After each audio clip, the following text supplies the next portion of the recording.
So, hi friends. Now I'm going to discuss about the concept of VLOOKUP. It is nothing but actually a vertical lookup.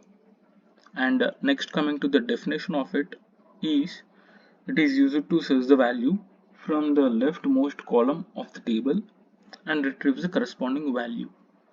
So, in this video, I'll be explaining you with an example. Okay.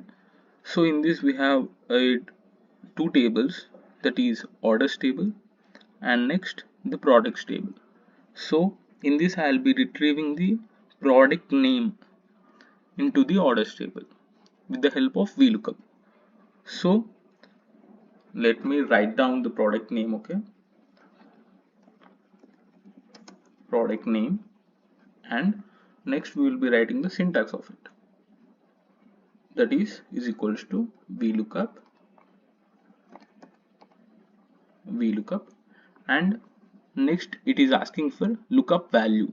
So we will be selecting the lookup value from order ID, and next it is asking for table array. So we will be going to the sheet 1, that is products table, and then we will be selecting the entire sheet over here, entire table. Okay, and next it is asking for column index number. So here the index r starts from 1 actually. Okay, so the product ID, it is the index of 1, and next the product name, it is the index of 2. So we will be writing the 2 here, and next it is asking for range lookup, that is it is asking for actually approximate match or exact match. So in this case we'll be going with exact match, that is equals to false. Okay, and next here is the output of it.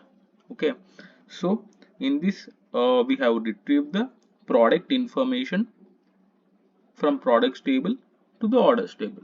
Okay, so this is all about VLOOKUP, and thank you.